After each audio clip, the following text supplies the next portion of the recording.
I'm sick and tired of this social media trend of people wanting to be autistic. Self-diagnosis isn't valid. So you're saying that you can't be autistic until a doctor tells you you are? No, they're just undiagnosed. You can't diagnose without data. Medicine is based on science, peer-reviewed studies, and consensus. Show me your data. Show me the study that proves self-diagnosis is far less accurate than medical diagnosis. Well, there isn't. Self-diagnosed people are spreading misinformation about autism online without a doctor to inform. Misinformation like autism doesn't happen in girls, or like all autistics have a savant, or like exposure therapy is an effective treatment for sensory issues, or like that shock therapy is beneficial for autistics. See, exactly. Those are all things the medical field has claimed or still claims about autism. So what are you saying? People should just take a self-assessment quiz and be done? When access to well-informed, equitable medical care is not possible, absolutely. There will be so many people misdiagnosing. The accredited self-assessment tests for autism have been found to be 80% accurate. So if you take multiple accredited self-assessment tests, the accumulated accuracy increases. Well, these accredited tests can be found on embraceautism.com, along with information on how old the test is, the accuracy rating of the test. It also includes a write-up of each test's limitations and what other tests you can take that could fill in that test's gaps. But with rigorous in-person assessments, a medical professional will be more accurate. How does a doctor accurately diagnose someone who is an autistic adult who heavily masks their autism? Well, they'll look at the accredited self-assessment quizzes. These are the same tests that are on Embrace Autism, and that's how I got my diagnosis. The assessor told me that my self-assessment quizzes that I brought in were more rigorous than the DSM-5 itself. Still, a trained medical staff... Do you know how often doctors misdiagnose conditions in general? Misdiagnosis rates among mental and emotional conditions is pretty astronomical. 65.9% for major depressive disorder, 92.7% for bipolar disorder, and 97.8% for social anxiety disorder. A 2019 study found that 25% of kids evaluated had their autism traits overlooked and went undiagnosed. Really, you have a bunch of medical providers who are inadequately trained, or many times incorrectly trained, on outdated and harmful misconceptions of autism. So you act like people's choices are either self-diagnosing and getting it wrong, or going to a doctor and getting it right, when in reality you can get it right self-diagnosing, and you can be misdiagnosed or go undiagnosed by seeing a doctor too. I still think there is a higher probability of self-diagnosing than... Most adults who have gotten an official autism diagnosis were first self-diagnosed. They would never have started the arduous and expensive process of getting an autism diagnosis had they not first self-diagnosed.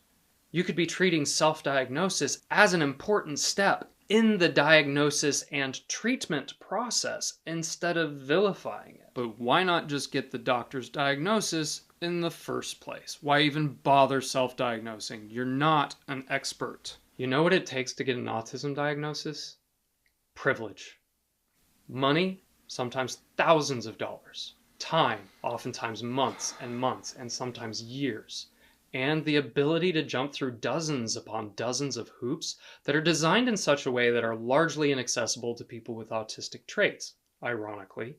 After which you are told that there are virtually zero support systems for you, and that society offers virtually no accommodations other than you having to literally fight for them at your place of employment, because there aren't any anywhere else like the grocery store. I think you're being a little overdramatic. Now add to that other marginalized identities like being a woman, a person of color, and or LGBTQIA+, and you think you might be autistic? Your chances of having a traumatic experience at the hands of the medical field go up exponentially, as do the chances of not getting an accurate diagnosis. Fair. I still think it can be dangerous. What is so dangerous about self-diagnosis? They can't prescribe themselves medication. They can't access therapies. Exactly. So what's the point? If Someone who self-diagnoses is someone who is actively looking for answers and help for the neurological reality that they are experiencing. It is highly likely that they have some neurodistinction to be willing to consider self-diagnosis of autism. Wanting an autism diagnosis certainly ain't neurotypical behavior. Or they're just doing it for the attention. Of all the ways to get attention online, who would pick claiming to be autistic when they're not? There are all kinds of people out there. It was a rhetorical question, but yeah, absolutely. Someone who wants attention and wants the attention that you get for claiming to be autistic, when that attention is people like you yelling at them all the time for how awful they are for self-diagnosis, and other people telling them they should unalive themselves. People gaslighting and bullying them. Ableism and haters is the attention you get even after you've blocked literal thousands of people. Yeah, but there's that positive attention too. Oh yeah, from other autistic people. And that kind of positive attention is often seen as annoying to non-autistic people. So what kind of person would be more likely to say they're autistic online simply for those two types of attention? Someone who doesn't understand the social consequences of doing so? Which is a trait of what diagnosis? That isn't enough to deter. Worst case scenario, they self-diagnose as autistic when they really have a different diagnosis. And in the process of learning more about autism and how it overlaps with so many other conditions, they eventually discover their true diagnosis. Or maybe they don't, and... Or maybe they don't. And that's probably only because a lack of access to affordable, equitable medical care, so they likely wouldn't have gotten an accurate diagnosis even without diagnosing themselves as autistic. So in the journey of learning about autism, they will learn about accommodations. They'll find things that work for them, whether or not their actual diagnosis is autism. So at the end of this, self-diagnosis is a net positive. Your judgment doesn't do anybody any good, but you can step in and be a support to help people should you choose to set aside your ego and stop whining about people learning about themselves. I'm still going to encourage people to get an official diagnosis. Absolutely. I'm not opposed to getting a medical diagnosis for those who can. But how are you encouraging that? Many of these self-diagnosed people don't have the tools to deal with medical people like you who are supposed to be providing support, instead coming in and gaslighting them. I am not gaslighting. Imagine someone who has accurately self-diagnosed. Do you think yelling at them about how dangerous that is going to get them to respond positively to you? So the fact that your first response to a post about autism is to hop in the comments section and yell about people self-diagnosing just shows that you are not really fit to be medical staff in the autism space. Now that is too far. And the autistic people who are against self-diagnosis, that's incredibly toxic and ableist. It is gatekeeping and it is autism supremacy. Your autism is not more valid than someone else's autism simply because a doctor told you so. If someone accepts themselves as autistic when they aren't, that just means they've dismantled that much ableism within themselves and become an autism ally.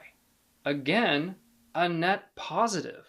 So please tell me, how is self-diagnosis bad? Because it makes me feel like I can't assert my own so-called expertise over people, and it empowers them to challenge my understandings of their lived experiences. Self-diagnosis is a right. And until someone has chosen you as their provider and is getting your professional autism opinion, their self-diagnosis is none of your business. So maybe, just maybe, instead of hopping on the internet to gaslight people who are looking for help, you should instead be advocating for changes to the medical field to make it accessible and equitable for everyone. A great place to start is by dismantling your own ableism first.